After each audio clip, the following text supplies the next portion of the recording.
Bonjour, bienvenue dans cette nouvelle vidéo. Comme vous savez, dans cette chaîne, on parle basket, et notamment basket féminin, basket masculin, que ce soit en championnat ou en Eurocup, Euroleague. Et cette semaine, on va parler de ce qui s'est passé semaine 2 en Eurocup pour les filles. Parlons du premier match qui a eu lieu mercredi soir entre Villeneuve d'Ascq et l'équipe de Dynamo Banco. Donc c'était un match extrêmement simple pour l'équipe de Villeneuve d'Ascq. Elles n'ont jamais eu peur, elles ont maîtrisé leur match de bout en bout. Elles étaient bien meilleures tactiquement, bien meilleures physiquement. Elles ont dominé le match, franchement, rien à dire, simple. L'équipe de Dynamo était trop léger dans le jeu, trop léger physiquement. Donc elles n'ont jamais tenu la route dans le match. Il a été une victoire simple. Il en faut des fois dans ces matchs-là pour permettre à l'effectif, notamment en début de saison, donc permettre à l'effectif de tourner, de faire entrer les joueuses qui n'ont peut-être pas beaucoup joué le match précédent en championnat. Donc là, mettre tout le monde en confiance pour le match de championnat qui arrive ce week-end.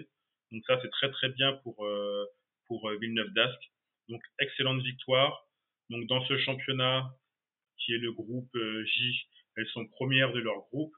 Dans ce groupe-là, il y avait aussi l'équipe de RVBC de la Roche-Vendée qui jouait jeudi contre l'équipe de London.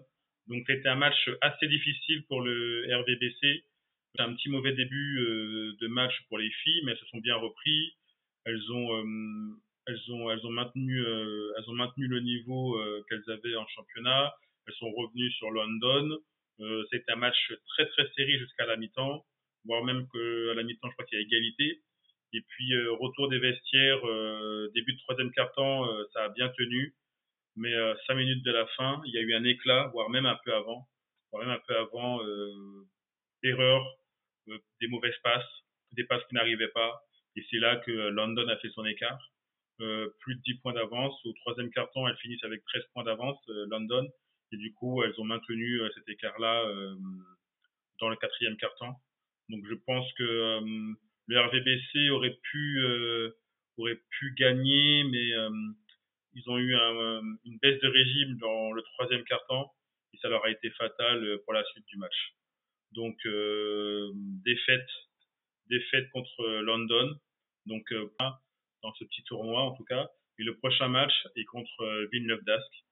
Donc c'est ce que je disais la semaine dernière, c'est dommage qu'on ait des groupes où il y a deux équipes françaises, mais bon, c'est le tournoi qui est comme ça. Donc la semaine prochaine, elle rencontre Villeneuve d'Ascq à domicile.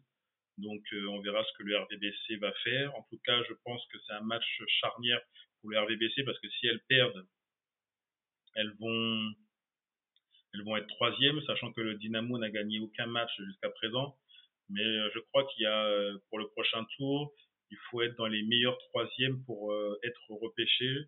Donc, en fonction des points, faudra voir.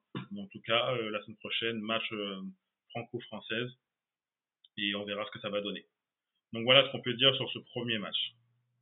Sur le deuxième match, là encore franco-français, le cas entre le BLMA Montpellier et l'Asvel. Ça a été un très très très très bon match. Vraiment un bon match de Coupe d'Europe. Euh, Agréablement surpris euh, des filles de Montpellier qui ont joué vraiment comme elles devaient jouer. Il y a eu des consignes sur ce match-là, ça se voit. Il y a eu beaucoup d'intensité défensive dans ce match-là. Beaucoup de présence, beaucoup de présence au rebond défensif. Un petit peu plus que la semaine dernière au rebond offensif. Pas beaucoup plus, mais un petit peu plus. Il y a eu des très bonnes joueuses. Peters a bien joué. Ashley Peters a très très bien joué. C'est la joueuse sur laquelle le BLMA compte beaucoup et donne le ballon quand ça va pas. Sinon, il y a eu des bons shoots de Julie Van Loo qui a pris des shoots décisifs en fin de match. Même si le BLMA a eu des difficultés à gérer sa fin de match, encore une fois. Donc les filles de Lasvel ont pu revenir, sont pratiquement revenu sur les talons du BLMA en fin de match parce que il y a eu des shoots à 3 points encore une fois qui sont pas nécessaires en fin de match. Donc du coup, l'Asvel est remonté, est revenu au score. Donc, mais il y a eu un temps mort du coach et les filles ont réussi à maintenir la distance. Mais c'est vrai que à Montpellier, il y a des fins de match qui sont où elles se mettent dedans toutes seules en fait. Elles gèrent tout bien le match et puis il y a des shoots qui sont pas nécessaires. Il faut juste aller prendre un shoot à mi-distance, provoquer la faute, travailler sur les lancers francs, faire tourner la balle, jouer à la limite des 24. Et puis le match, il est joué. Elles n'ont pas fait ça, elles ont shooté, et c'est très compliqué. Donc du coup, mais bon, c'est une bonne victoire, ça a été un très très bon match. Manque de rythme, j'ai trouvé, manque de rythme pour l'Asvel. Mais bon, comme elles ont été bien prises en défense par les filles du BLMA, faut voir si ce week-end ça se réitère. Mais j'ai trouvé qu'elles manquaient de rythme les filles et elles ont eu un arbitrage un peu particulier aussi. Mais bon, c'est la Coupe d'Europe. Je ne sais pas pourquoi l'arbitrage il est déjà la semaine dernière il était aussi très bizarre la semaine dernière sur certains matchs en Coupe d'Europe où l'arbitrage est un peu différent, je trouve, où il est beaucoup plus dur. En fait, c'est un arbitrage où limite on n'a pas le droit de toucher les joueuses. Alors qu'il y a quand même droit à un certain contact dans le basket. Mais là, je trouve que c'est la deuxième semaine en Coupe d'Europe chez les filles. Il y a des matchs où dès qu'on touche la joueuse en contact, il y a faute, alors qu'en fait, il n'y a rien du tout. Mais bon, c'est un arbitrage qui est beaucoup plus soft, où limite, faut pas toucher les joueuses, donc c'est un petit peu délicat. Je pense que l'Asvel a été surpris par rapport à ça, même si elles ont quand même fait leur jeu. Marine Joannes a fait un bon match, Chartereau a fait un bon match, Malanga aussi a fait un très bon match. Mais bon, le BLMA était vraiment très intense au niveau défensif et c'est ce qui a fait la différence dans ce match-là. Donc dans la poule K, le BLMA est première de sa poule hier. Donc ce sera un très beau match aussi. Si elle gagne ce match-là, ce sera très bien pour avant les matchs retour. Toujours est-il pour l'Asvel aussi, rencontrer Zablini à domicile. Les deux matchs ont lieu sur le territoire français, donc je pense que pour les deux équipes françaises, que ce soit pour Montpellier ou pour l'Asvel, je pense que normalement il devrait y avoir une victoire. Donc l'objectif est d'avoir les deux équipes françaises qualifiées à la fin de ce premier tour. Je pense que c'est faisable. Donc à elles de faire les efforts pour y arriver, mais je pense que ça ne devrait pas causer de problèmes normalement. Parler du match de Angers qui a eu une diffusion du match lamentable.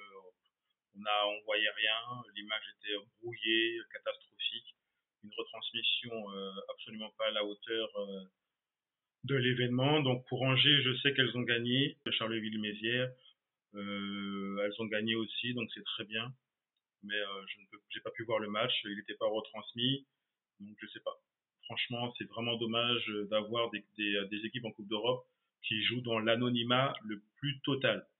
Donc franchement, il y a encore vraiment beaucoup de travail à faire au niveau du basket en France et notamment au basket féminin pour voir les matchs et avoir une bonne retransmission. Parce que même quand la retransmission est faite, la caméra elle est tellement loin que même identifier les joueuses c'est un petit peu délicat des fois.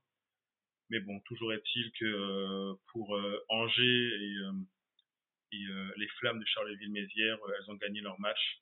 Donc c'est très bien. Et elles sont toutes les deux en tête de leur poule. Donc là aussi, normalement, s'il n'y a pas d'accident, ces deux équipes-là devraient être au prochain tour du tournoi. Donc voilà ce qu'on pouvait dire voilà ce qu'on pouvait dire sur la Coupe d'Europe cette semaine. Le championnat reprend ses droits cette semaine. Donc cette semaine, on a des très bons matchs, notamment Basketland contre Villeneuve d'Ascq, qui risque d'être un très très bon match. Il y a un match aussi qui serait à voir, notamment voir la performance de Toulouse, si elle garde cette performance de la semaine dernière contre Landerneau ce week-end. Donc voilà, je vais essayer de regarder le maximum de matchs ce week-end pour vous faire un résumé lundi ou mardi sur la deuxième journée du championnat de France du basket féminin. Après, il y a encore beaucoup d'actualités, notamment l'Euroleague garçon où Monaco a fait une vraie performance encore hier soir en Euroleague et l'Asvel aussi a gagné contre Virtus Bologne. Donc des très très grosses performances des deux équipes françaises qui sont en Euroleague. Donc ça c'est très très très bien. Monaco cette année, comme je disais dans une autre vidéo, Monaco c'est très très fort. Franchement, pour moi, ils peuvent aller au Final Four. Pour moi, l'équipe est vraiment organisée, disciplinée, a le talent qu'il faut pour aller normalement au Final Four. Après, le Final Four, là, on est dans un autre niveau. Mais là, franchement, Monaco, c'est très, très, très fort cette année. Il y a beaucoup d'assurance, que je disais dans la dernière vidéo, il y a beaucoup d'assurance. Ils ne tremblent pas, ils n'ont pas peur, ils sont sûrs de leur jeu. Les deux pivots sont très bons. Les ailiers, c'est très très bon. Après, comme d'habitude, ils ont un joueur qui est vraiment au-dessus du lot, qui fait la différence quand il y a besoin, répond toujours présent. Donc ça, c'est vraiment, vraiment, vraiment très très bien et fort pour l'équipe cette saison. Monaco, pour moi, c'est un peu comme l'Asvel féminin. Pour moi, ça va être très très dur de les battre en championnat de France, à moins que ce soit eux qui décident de pas jouer le match et de laisser courir. Mais franchement, pour moi, Monaco, cette année, ça va être très difficile de les battre, un peu comme les filles de l'Asvel en championnat. En Coupe d'Europe, faut voir, mais là, même en Coupe d'Europe, ils ont perdu leur premier match et depuis c'est impossible. Donc c'est très très fort, c'est vraiment très très fort Monaco. L'Asvel très très bien hier soir contre Virtus Bologne, très très bien. Ça s'est joué au couteau encore une fois, mais franchement, vu la super équipe de Virtus Bologne, franchement pour l'Asvel c'est une vraie performance. Donc toutes les équipes françaises se comportent très très bien au niveau européen et ça c'est bien.